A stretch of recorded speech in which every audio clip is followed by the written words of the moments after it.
Hello बच्चों, class 5 के आज मैं आप लोगों को आपके व्याकरण की किताब से एक चैप्टर पढ़ा रहा हूँ। व्याकरण की किताब से एक चैप्टर पढ़ा रहा हूँ, श्रुति समभिन्नार्थक शब्द। यह श्रुति समभिन्नार्थक शब्द क्या है? तो सबसे पहले आप इस पूरे चैप्टर को समझ लीजिए कि यह कह क्या रहा है, हमको समझना क्या है। तो इसमें देखिए श्रुति समभिन्नार्थक शब्द, ये बड़ा लंबा शब्द सब लिखा हुआ है। इसके अर्थ को पहले जान लीजिए। तो श्रुति, दूसरा है सम, तीसरा है भिन्न, चौथा है अर्थ। अब देखिए ये सब दो शब्द में 4 शब्द आपको मिले हुए हैं। श्रुति का मतलब होता है सुनना, सम का मतलब होता है बराबर, भिन्न का मतलब होता है अलग अलग,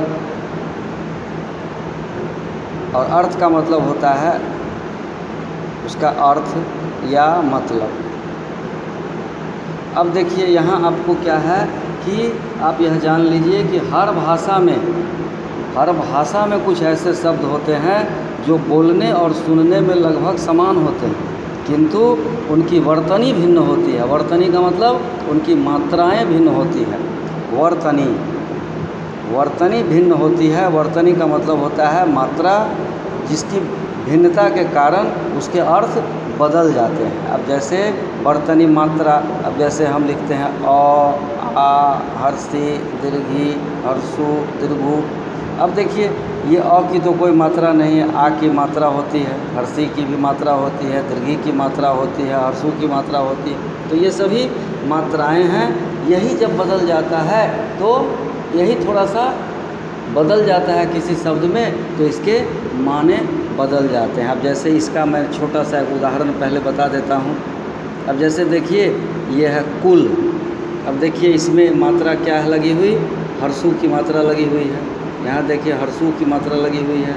और इसी के तरह एक शब्द और है जिसका मतलब है कुल।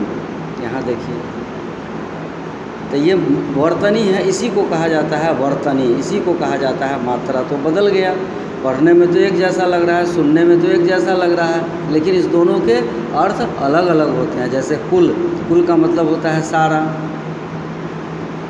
और ये कुल का कुल का मतलब होता है वंश,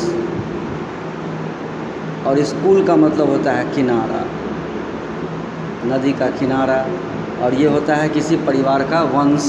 तो इस तरह से हम देखते हैं। अब उसके बाद आते हैं, हम देखते हैं एक होता है अन्य और एक होता है अन्न।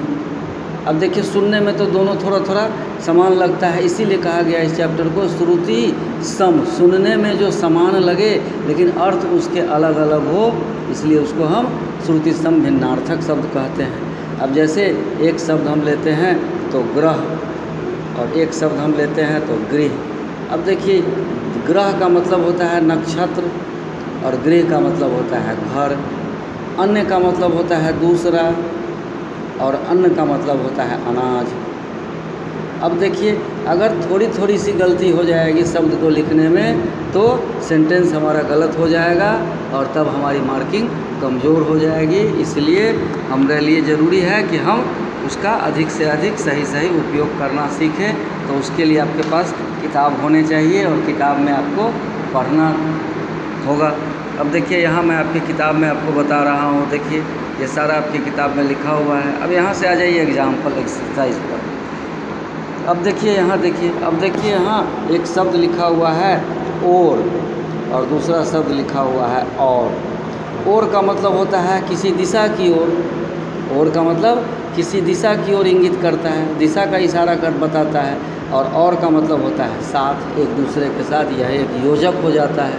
इस तरह से आप देखेंगे तो जहाज आगे की ओर झुक गया कि और झुक गया, जहाज आगे की ओर झुक गया या और झुक गया, तो जहाज आगे की ओर झुक गया, तो यहाँ पर हो जाएगा और। इस तरह से आप इस चैप्टर को बनाएंगे।